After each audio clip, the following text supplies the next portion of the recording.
Hey, we are back live, and this time we are going to be joined by Teresa Wiedrich with Homeschool Mama Self Care, and she is obviously the expert at self care. And I can hardly wait for you to hear everything that she has to say all around self care, boundaries, deschooling, changing the way that we think about how we show up for. And I recently got together to chat for the Recharge Homeschool Virtual Summit. And you can hear everything that she has to say when you Hey, register. Hey, Teresa. So great nice to to see you see you. again. You too. So you're cold as us, or are you as cold as us? We're like minus 20 Celsius here. Oh, not quite. It's so cold. I'm staying inside. Oh, I think we get our cold snap in a couple of days, and it uh, was on the forecast to be negative 18, which is really unheard of just out of the Vancouver area. Yeah, So, oh, we'll stay bracing myself. inside. The first step to self-care is to stay inside. Load up the wood first. We have a wood burning fireplace, so Yes, cozy. yeah. We're living in the mountains, so we're dependent on wood as well. Yeah, kind Yeah, of fun. good to see you.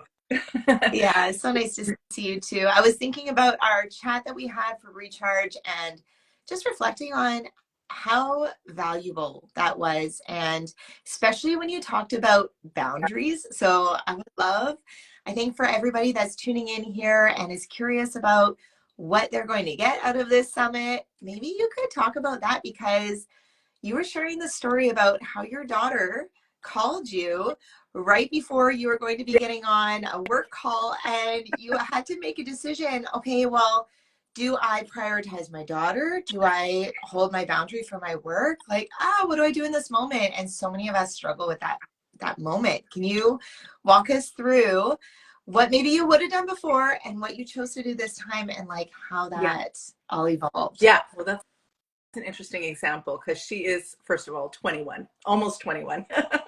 So she's not 9, she's not 15, she's not dependent on me. She lives on the other side of the country, and she also happens to be my virtual assistant. So it's a different relationship than, say, a homeschool mom with a younger kiddo. I'm rereading some of the things that I've written over the last few years, and I keep writing on the same subjects like this one, boundaries. And that word means a lot to different people, but what I really mean is how you treat yourself, how you respect yourself, and how you expect others to respect you.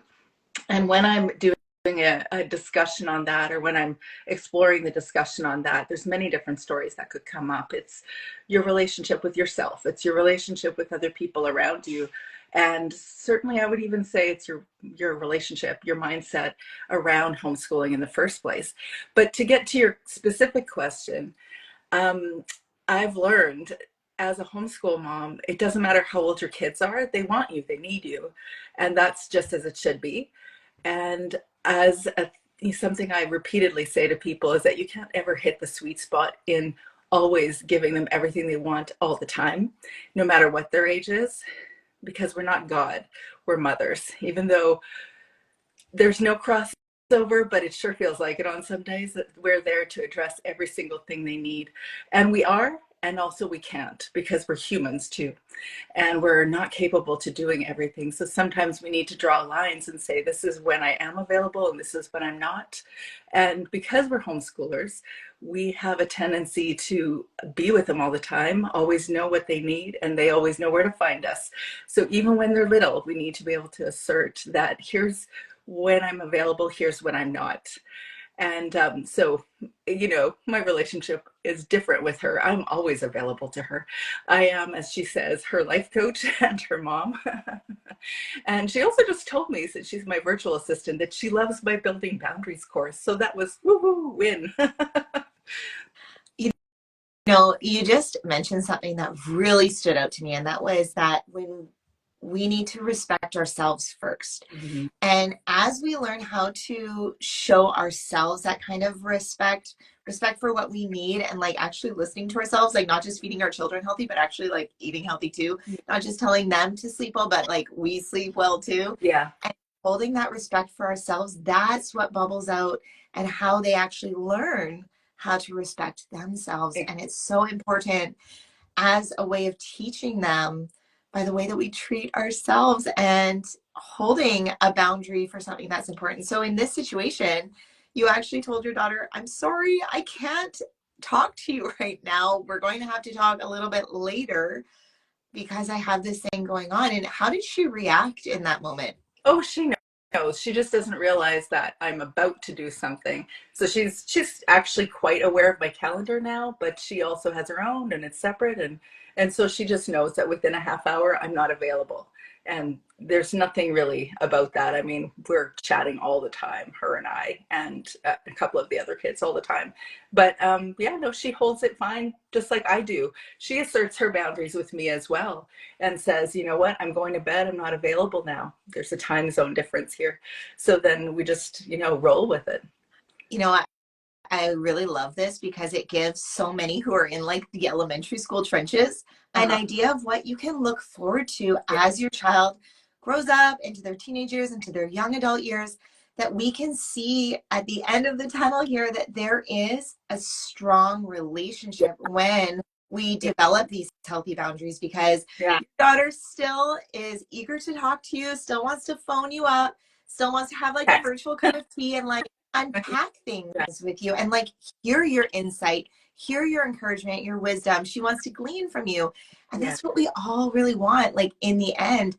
And so we know that in this moment where it's really hard for an 8-year-old to understand, like, mommy's in the middle of this right now, come back in Yeah. 5 minutes, that Yeah. can be like almost like heartbreaking in the Well, moment. yeah, it is.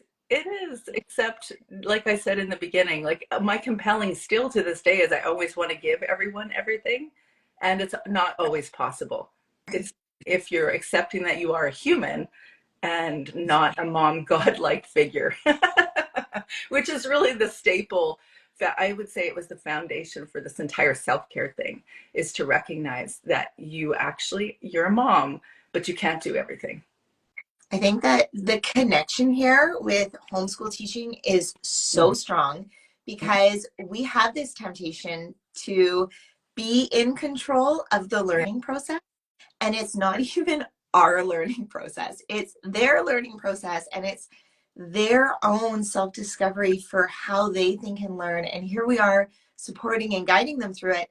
And really, this exhaustion comes when we try to like make that happen, or we try to take responsibility for getting them to learn a certain thing at a certain time, or we take on like some sort of guilt or shame if they're not meeting like regulatory standards on some content that's arbitrary anyways. And so it's really amazing how this concept, when we can tap into that, it benefits us in so many different ways. 100%. And that is, I didn't even understand the connection between all the different elements that I spoke to in my book, but then I started creating courses and group coaching programs around all these things like deschooling or self-directed education. And I see those as so powerfully like a statement of purpose. Like we are able to help our children find their purpose or their meaning or their uniqueness in the world when they're really young. And deschooling means coming away from unhelpful schooled mindsets that aren't really serving our kids' long-term purpose or sense of uniqueness. And also the self-directed education is us homeschool moms getting out of the way to really allow our kids more margins or more freedom to be fully them and to learn on their own pace or on their own um, really on their own trajectory, because it's not even comparing it to what kids paces are in the system, but it's more who are they, what do they care about, and what are they supposed to be doing on the planet. And it, yeah, it's all about purpose, I think, for our kids and for ourselves. Yeah, really teaching them how to foster that independence in their own lives so that they can share their individual voice with the world, that they know what that is and they know how to think about it and how to communicate that. Oh, it's so exciting. This just brings me back to so many of these amazing details that we talked about that I really wish we had more time for now, but thankfully we have Yeah. recorded already. Yeah. So If you're watching and you're wondering, how do I find this? How do I unpack this further with Teresa? Well, we have this full conversation, and also Teresa has so generously offered a freebie of her 5-day wellness challenge. So you can grab that when you register for Recharge. Go to homeschoolteachingsimplified.com/recharge/homeschool mama self-care, and you can get all of those things all included in one package there. And we are so excited to unpack this further and to see you on January 18th, next week already, for the virtual summit. It's going to be amazing, Natalie. I love what you've put together and all the people that are joining together. And it's a pleasure to meet everybody. Come introduce yourself to me too. Yeah, I'm so glad to have you. And we will definitely be chatting again in the near future here. Sure. Lovely, Natalie. Have a great day. You too. Okay, bye everybody. Bye.